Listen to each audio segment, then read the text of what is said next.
Eu quero convidar você para abrir sua Bíblia comigo, na carta do apóstolo Paulo aos Romanos, no capítulo 1, versos 18 ao verso 32.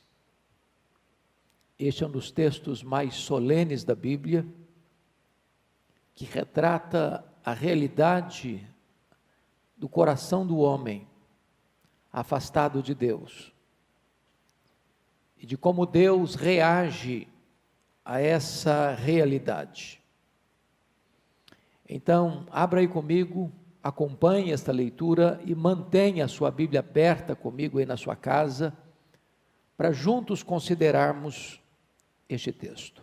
Está escrito assim: a ira de Deus se revela do céu contra toda a impiedade e perversão dos homens, que detêm a verdade pela injustiça. Porquanto o que de Deus se pode conhecer é manifesto entre eles, porque Deus lhes manifestou. Porque os atributos invisíveis de Deus, assim o seu eterno poder, como também a sua própria divindade, claramente se reconhecem desde o princípio do mundo, sendo percebidos por meio das coisas que foram criadas. Tais homens são, por isso, indesculpáveis. Porquanto, tendo conhecimento de Deus, não o glorificaram como Deus, nem lhe deram graças.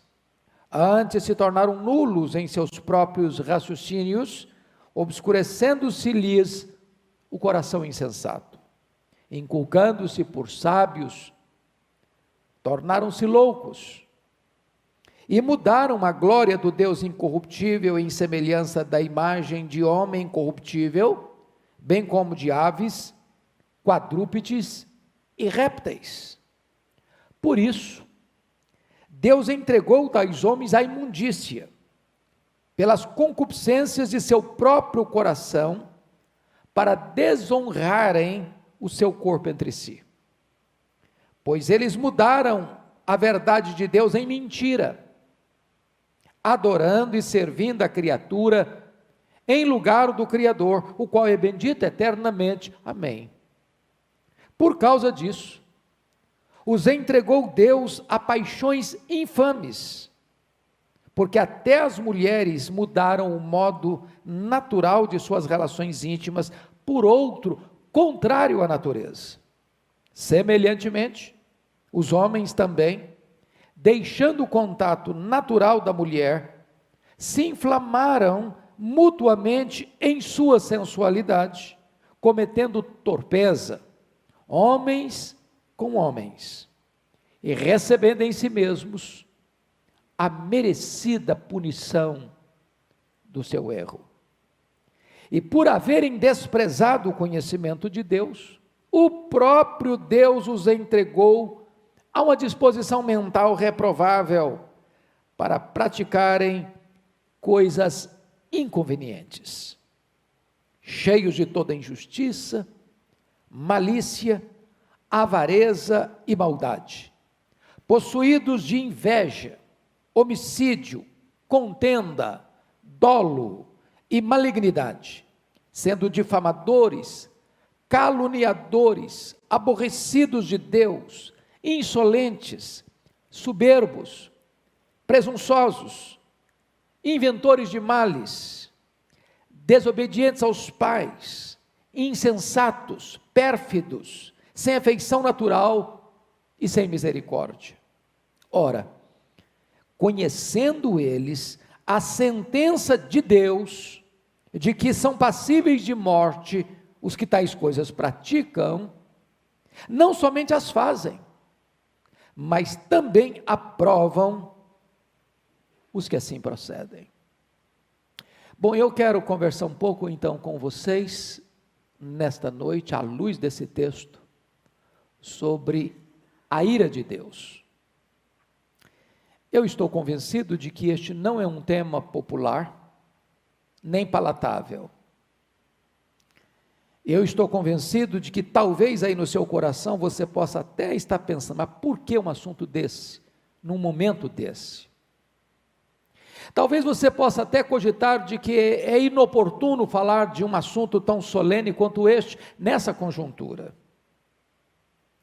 Ou talvez você possa até pensar, bom, mas não é este o Deus que eu creio. O Deus que eu creio é o Deus da misericórdia e do amor. O problema é que Deus não é quem você pensa que Ele é, ou Ele nem se conforma à sua opinião, ou ao seu desejo. Ele é quem Ele é. E então, é da mais alta importância entender que, sendo este Deus santo, justo, perfeito, Ele não pode reagir com o mesmo deleite ao bem e ao mal, à verdade e à mentira, à justiça e à injustiça, à virtude e ao vício, à santidade e à promiscuidade.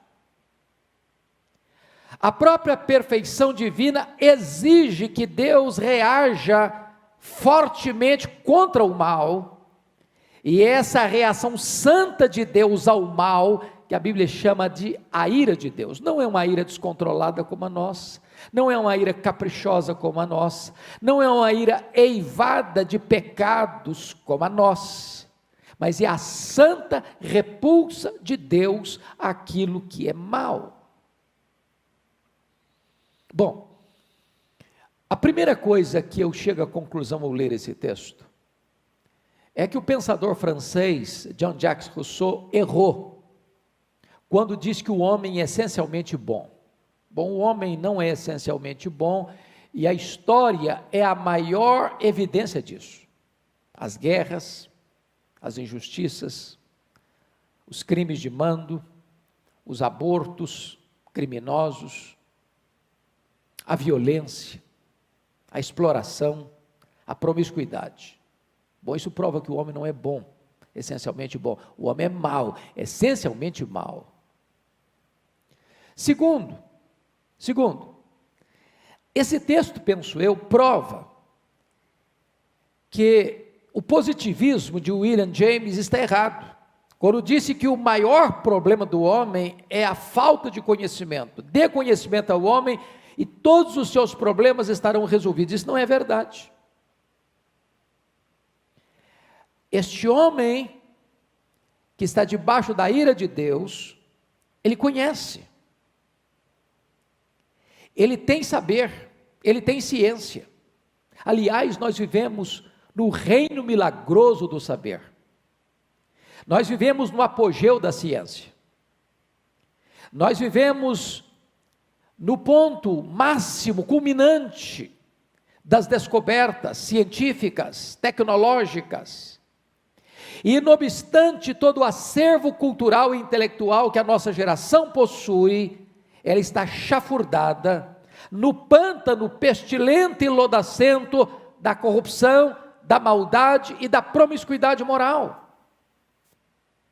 Então, eu queria chamar a sua atenção para nós olharmos esta passagem em três perspectivas. Nos versos 18 a 20, o apóstolo Paulo trata da revelação da ira de Deus. Nos versos 21 a 23, o apóstolo Paulo mostra que diante desta revelação da própria pessoa de Deus, que está irado contra o pecado do homem, o homem deliberado e conscientemente rejeita Deus. E nós veremos dos versos 24 a 32, que em virtude do homem rejeitar a Deus, Deus retribui ao homem, ou seja, Deus dá ao homem o que ele quer. Então, com isto posto, chama a sua atenção para a primeira lição do texto. Olha aí comigo, no verso 18, a ira de Deus se revela do céu contra toda a impiedade e perversão dos homens, que detêm a verdade pela injustiça. Então aqui, 4 verdades que eu quero destacar. Primeiro, a dinâmica da ira de Deus. Quando o texto diz que a ira de Deus se revela, este verbo revelar, está no que nós chamamos na língua original grega, no presente contínuo. Ela revela e continua se revelando. E essa é a mesma palavra revelar aqui, a palavra Apocalipse. De onde vem o livro de Apocalipse? É a revelação. Essa ira de Deus revelou, está se revelando e se revelará. Ela é dinâmica. Não é que Deus se irou no passado com o pecado dos nossos pais e não se ira mais hoje, Ele continua se irando com o meu, com o seu, com o nosso pecado, com o pecado da humanidade, com o pecado das nações que viraram as costas para Deus, que blasfemam do nome de Deus, que escarnecem do nome de Deus.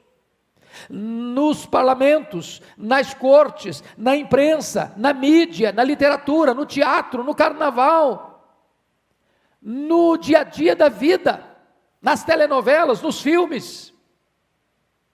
A ira de Deus se revela dinamicamente. Segundo, a origem da ira de Deus. A ira de Deus se revela do céu, daquele que está assentado no trono e que é santo, santo, santo, e olha para o homem que ele criou à sua imagem, à sua semelhança, e este homem caído e rebelado contra Deus, é então o alvo desta ira divina.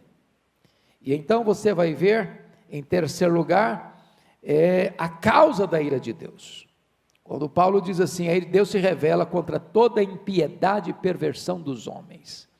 Note você que impiedade tem a ver com os pecados relacionados com Deus, e perversão tem a ver com os pecados relacionados com o próximo, com o ser humano.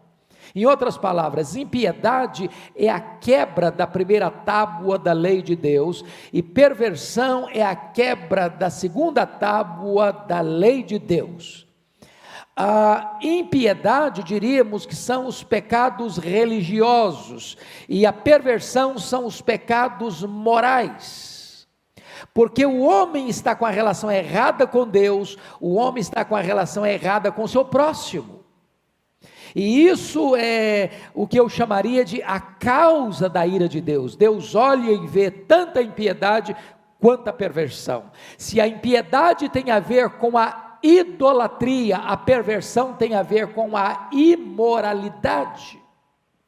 Mas finalmente, olha comigo o alvo da ira de Deus, porque está escrito, a ira de Deus se revela do céu contra toda impiedade, contra toda impiedade e perversão dos homens, que detém a verdade pela injustiça. Quero dizer para você que a ira de Deus é justa por causa da forma injusta que o homem se relaciona com a verdade. Chama a sua atenção para esse ponto. O problema do homem não é ignorância, não é desconhecimento.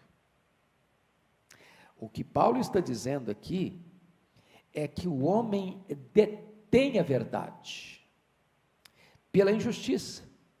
A palavra injustiça e perversão aqui no grego é a mesma palavra. O homem não quer emendar a sua vida, ele não quer corrigir o seu comportamento, ele quer viver na contramão da vontade de Deus, ele quer beber todas as taças dos prazeres do pecado, ele quer se chafurdar na lama, ele não quer alterar o seu comportamento, ele quer continuar no caminho largo que conduz à perdição, e por isso quando a verdade de Deus chega para ele não suporta essa verdade, ele não quer essa verdade, e ele tenta sufocar essa verdade, matar essa verdade por afogamento. É exatamente isso que a palavra significa, deter e matar por afogamento. O homem não quer essa verdade, não é que ele não a conheça, é que embora conhecendo-a, ele a rejeita, e isso provoca a ira justa e santa de Deus. Note comigo, que a ira de Deus é justa por causa da forma conveniente que o homem rejeita essa verdade de Deus. Olha por favor o versículo de número 19 e 20. Porquanto que de Deus se pode conhecer, é manifesto entre eles, porque Deus lhes manifestou. Então, o que você depreende disso é que o homem só pode conhecer a Deus, e já dizia o nosso reformador Calvino, lá no século XVI, que você e eu só podemos conhecer a Deus porque Deus se revelou. Então, Paulo está dizendo que o que se pode conhecer de Deus, o que de Deus se pode conhecer, é manifesto. É manifesto. Porque o próprio Deus se manifestou na natureza que criou. Os céus declaram a glória de Deus, o firmamento anuncia as obras das suas mãos. Deus se revelou na sua consciência, você tem dentro de você um senso moral colocado pelo próprio Deus. Quando você pratica uma coisa errada, a sua consciência acusa você. Há um tribunal moral dentro do seu peito. Deus se revelou nas Escrituras de uma maneira especial, e Deus se revelou finalmente na pessoa do seu Filho Jesus Cristo. Deus se revelou, é por isso que você pode conhecê-lo. Mas agora, olha comigo o versículo 20, a revelação natural, ela é suficiente para mostrar a majestade de Deus, porque os atributos invisíveis de Deus, assim o seu eterno poder, como também a sua própria divindade, claramente se reconhecem desde o princípio do mundo, sendo percebido por meio das coisas que foram criadas. Para todo lado que você olha, você vê as digitais de Deus, desde os mundos estelares, desde as galáxias, desde os sóis, que estão a bilhões de anos-luz de nós, ou desde uma flor mimosa, ou desde o sorriso de uma criança, ou o cântico de um pássaro, desde as coisas mínimas do micro-universo, às coisas maiores do macro-universo, tudo isso revela Deus, por isso você é indesculpável diante de Deus. É isso que Paulo vai dizer no finalzinho do versículo 20. A revelação natural é suficiente para tornar o homem responsável, porque está escrito assim: tais homens são por isso indesculpáveis. Então, nunca venha dizer que você não tem evidências da existência de Deus, que você não pode conhecer quem Deus é, que você não pode conhecer o poder de Deus, porque o poder de Deus está estampado como um grande outdoor diante dos seus olhos. A criação é uma eloquente evidência de que Deus existe e de que Ele é real. Bom, diante disto, vamos olhar agora o segundo ponto que nós tratamos, que é a rejeição de Deus, apesar da revelação de Deus. Primeiro, você nota comigo no verso 21, o conhecimento suficiente. Porquanto tendo conhecimento de Deus, preste atenção nisso, tendo conhecimento de Deus, então o homem tem um conhecimento suficiente. Segundo, uma rejeição consciente. Tendo conhecimento de Deus, não glorificaram como Deus, nem lhe deram graças. Antes se tornaram nulos em seus próprios raciocínios, obscurecendo-se-lhes o coração insensato. Então, em virtude de uma rejeição consciente, porque tendo conhecimento de Deus, não glorificaram como Deus, o homem parte para um segundo ponto, terceiro ponto complicado, que é um comportamento inconsequente. Veja comigo, no verso 21 e 22, chegando no começo do 23, há um aspecto progressivo disso. Primeiro, no que tange a razão, está escrito, e se tornaram nulos em seus próprios raciocínios.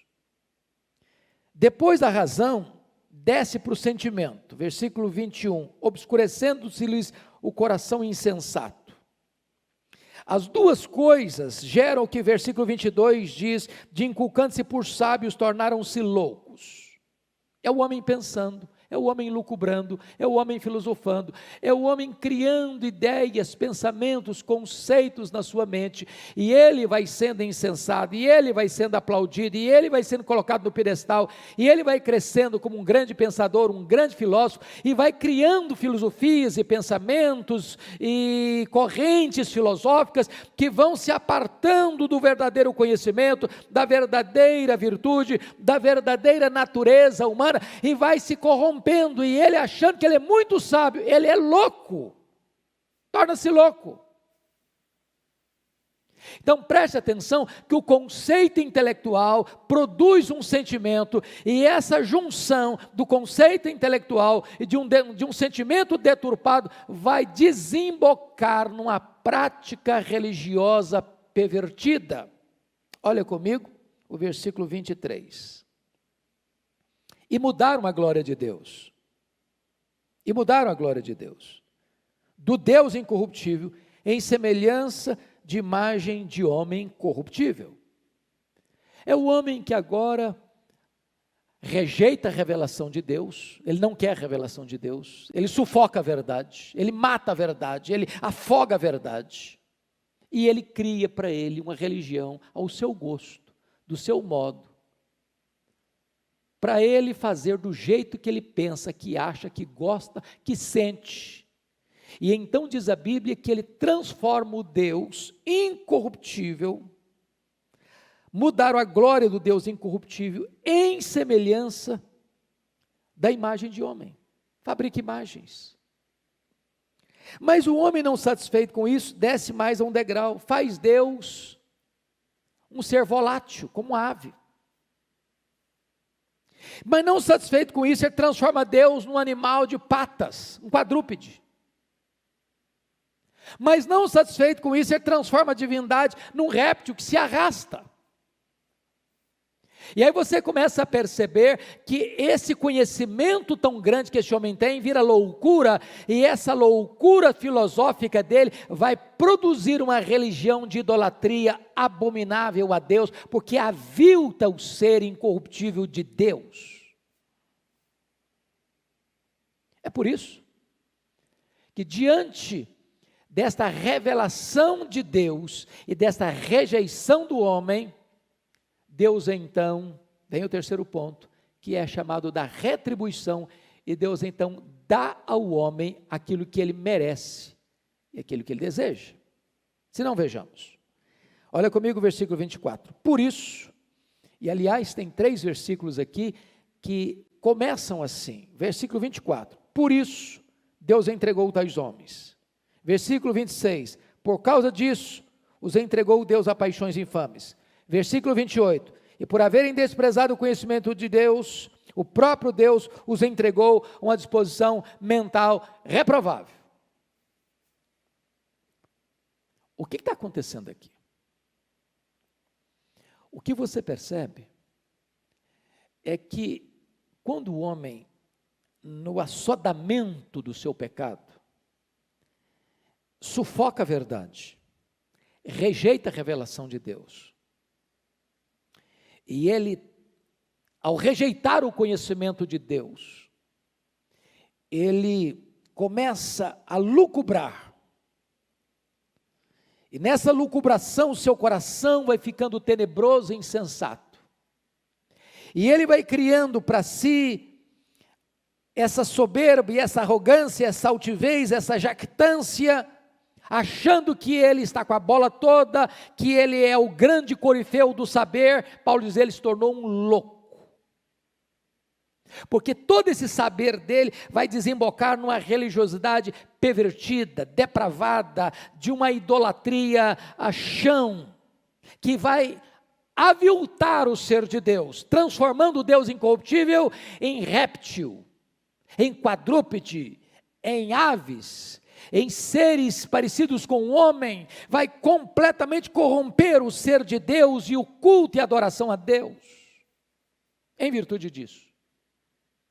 É como se Deus estivesse sempre tentando segurar o homem acelerando para ir para o mal, o homem acelerando para ir para o abismo, o homem acelerando para a sua própria destruição, e Deus botando o pé no freio, e Deus botando o pé no freio, e Deus botando o pé no freio, e Deus impedindo que o homem se chafurdasse no pecado, e chega um momento que o cálice da ira de Deus transborda, e se revela desde o céu contra toda impiedade e perversão dos homens, e Deus tira o pé do freio, e o homem acelera rapidamente rumo à destruição.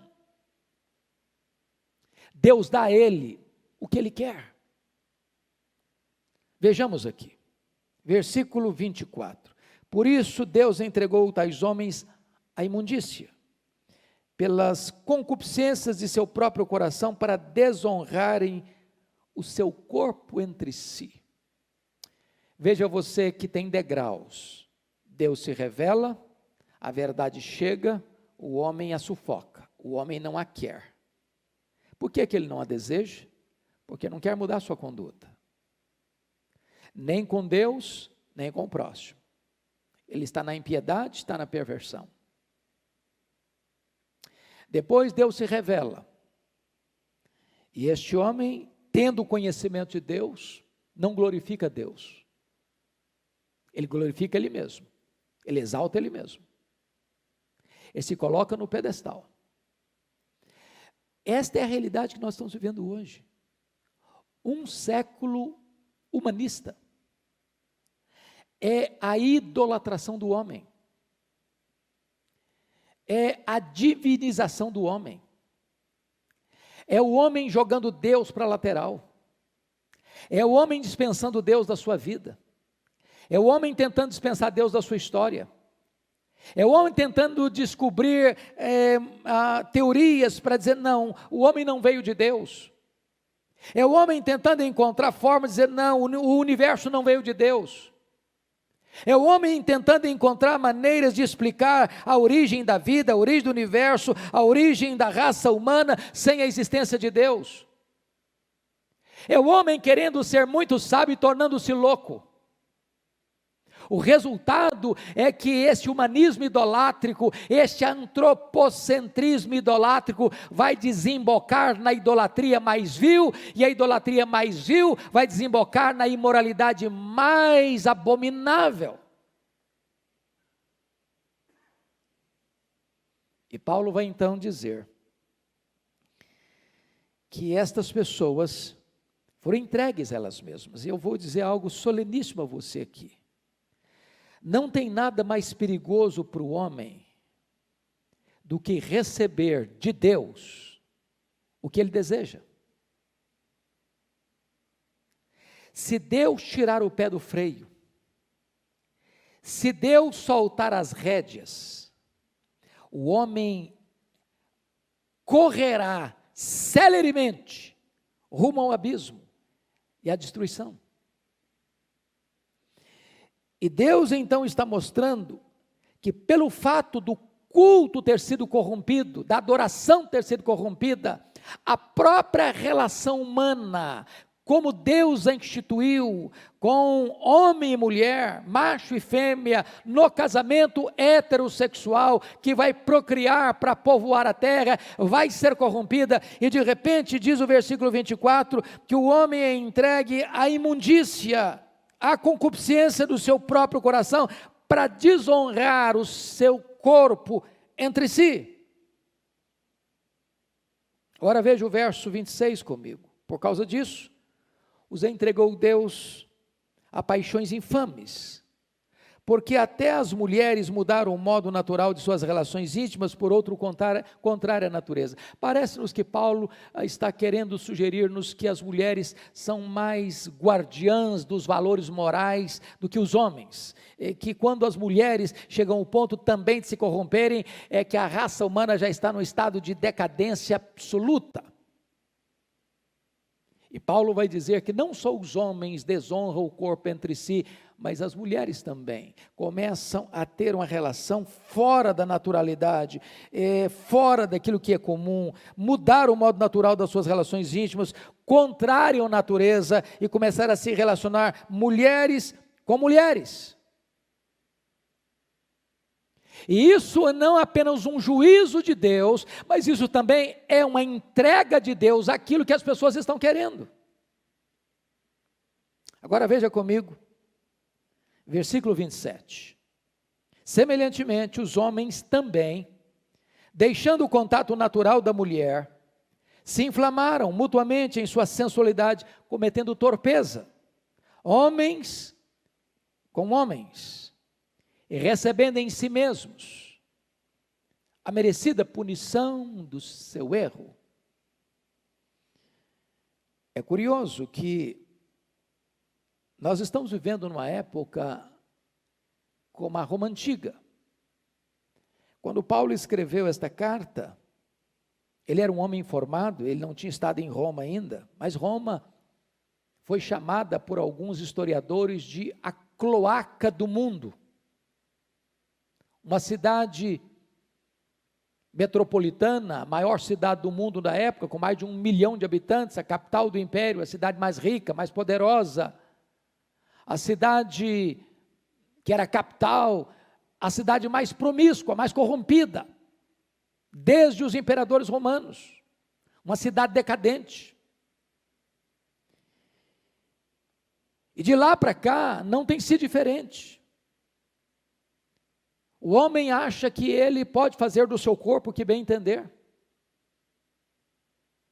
Os homens vão cada vez mais aplaudindo e incentivando essa mudança da naturalidade, do projeto criador de Deus.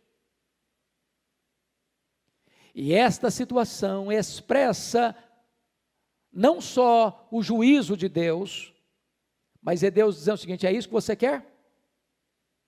Então receba, então faça, então vá fundo, então esgote esse cálice, então experimente o que você deseja, então colha o que você quer.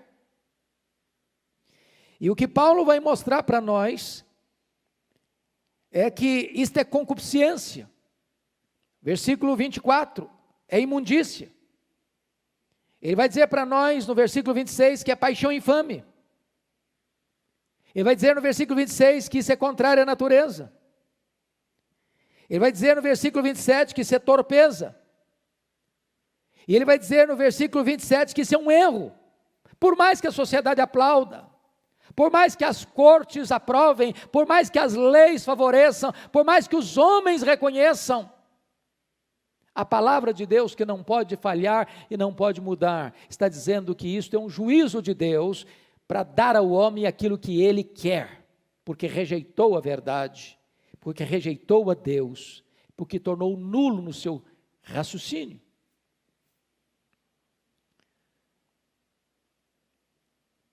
Quando chega no verso 28, Paulo diz que o próprio Deus os entregou a uma disposição mental reprovável, para praticarem coisas inconvenientes.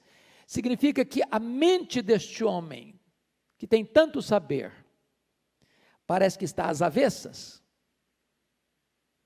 E parece que é isso que você vê hoje, uma sociedade que não só tolera o erro, mas aplaude o erro, chamando luz de trevas e trevas de luz, doce de amargo e amargo de doce, o certo de errado e errado de certo. E essa inversão de valores vai desembocar na mais longa lista que Paulo revela nas suas epístolas de vícios e de pecados que poluíram, que macularam, que mancharam a sociedade humana. A partir do verso 29, ele faz uma lista longa deste catálogo de pecados e vícios. E ele diz que os homens estão cheios, não de alguma injustiça, mas cheios de toda injustiça, malícia, avareza e maldade. E ele diz mais: possuídos de inveja, homicídio, contenda, dolo e malignidade. E ele prossegue e diz: sendo difamadores, caluniadores, aborrecidos de Deus, insolentes, soberbos, presunçosos, inventores de males, desobedientes aos pais. E ele avança: insensatos, pérfidos, sem afeição natural e sem misericórdia. Parece que Paulo está tirando aqui uma radiografia do que é a sociedade presentana. Mas eu quero concluir, levando você aos versos 32, ao verso 32. Porque aqui há uma afirmação soleníssima, que está escrita assim: ora, conhecendo eles a sentença de Deus, que são passíveis de morte os que tais coisas praticam, não somente as fazem. Note você que o homem peca deliberadamente contra Deus e conscientemente do que ele está fazendo é contrário à palavra de Deus. Há algumas pessoas que tentam reescrever a Bíblia, outros que já reescreveram a Bíblia para adequar ao seu padrão de conduta. Quando uma pessoa não quer mudar a sua conduta, ele muda a sua teologia. E aqui o texto está dizendo que eles sabem a sentença de Deus. E a sentença de Deus é que o salário do pecado é a morte. E eles têm ciência disso. E apesar de saberem disso, eles continuam nessa prática. Eles não mudam a sua conduta. Eles querem continuar. Mas pior do que isso, eu fecho aqui. Está escrito: não somente as fazem, mas também aprovam os que assim procedem. Esse é um estágio mais avançado da degradação moral e espiritual da sociedade humana sem Deus. Não somente faz o erro, mas aplaude aqueles que fazem as mesmas coisas. É uma sociedade que vira as costas para Deus, tapa os ouvidos à voz de Deus, fecha todas as janelas da consciência aos apelos de Deus e deliberadamente e conscientemente quer viver em rebelião contra Deus. Bom, você pode perguntar, mas essa era a sociedade pagã, a sociedade depravada, que viveu naquele século, mas quando você avança para o capítulo 2 de Romanos, Paulo coloca na mesma situação os moralistas, Paulo coloca na mesma situação os judeus, Paulo coloca na mesma situação todos os seres humanos em Romanos 3:23, quando diz que todos pecaram e destituídos estão da glória de Deus. Com todas as suas virtudes, com todos os seus predicados morais, com todos os seus aparatos de boas obras ou de benemerências, com tudo aquilo que você granjeou de formação intelectual, moral, familiar, com tudo aquilo que você pôs diante de você, você e eu somos pecadores, e diz a Bíblia, nós somos carentes da glória de Deus. Não há nenhum justo, nenhum sequer. Todos pecaram. O que é maravilhoso é que quando Paulo vai avançando nesta carta, ele diz o seguinte: pois tem uma solução para você.